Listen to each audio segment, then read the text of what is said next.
Everyone we talked with who supports legalizing internet poker says the biggest reason is to make it safe for Californians who play. The current environment that we have is unregulated online poker. This is not something that is going to go away. People were against online poker from the side of, okay, well, can I trust the sites I play on, this and that? But once they're regulated, I think that would put a lot of people's minds at ease. If people feel like, they are being cheated online, there's nobody to go to, right? There's no, protection board. Do we want to wait till the one big ripoff happens in poker being played illegally in California, or do we want to get ahead of that? See what I mean? It's the main argument. Californians are playing now illegally. Many more Californians want to play legally, so let's legalize it. But here's another big question. Even if we do legalize it and regulate it, do we know for sure the games will actually be safe? I'll tell you myself, I wouldn't play poker online. Stephen Cobb is a pretty good person to ask about internet gaming safety. He's a top expert at one of the top security companies, ESET.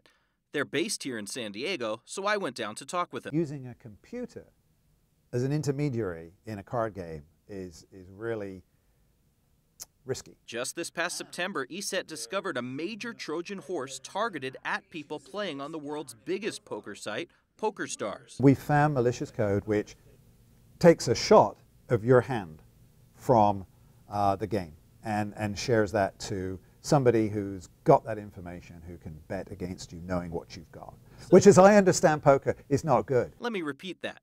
Hackers found a way of seeing your cards while they were playing against you. If you want to take a cynical view of it, if you're playing poker through an interface on a computer, how do you know what's on the other end? I mean, how are you assured of a fair game? Cobb says the risk concerns each player's own computer security as opposed to problems with the company's poker software.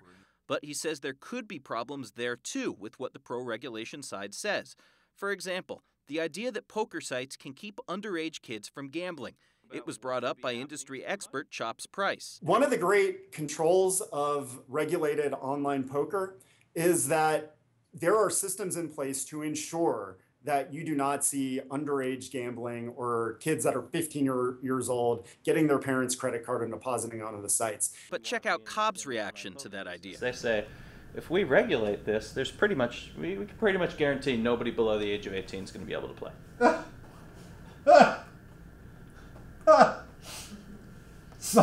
So that technology I would invest in. He says it's like anything else online. A talented hacker of any age will find a way in. Same thing with the idea of so-called geo-locks. That's the software that would guarantee that only Californians can play California sites. Important, since poker is still illegal to play online in 47 states.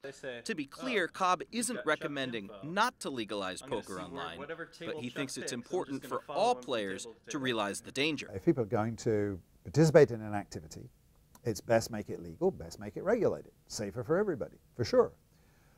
That won't in itself, though, eliminate risk. And now there's a new scandal that could have a big impact on whether poker gets done in California anytime soon. And it's not a poker scandal. This is the feeling of turning a game you love into a lifetime of cash. DraftKings.com. It's daily fantasy sports. How the newest online gaming trend could ruin it all for everyone, or help get poker legalized.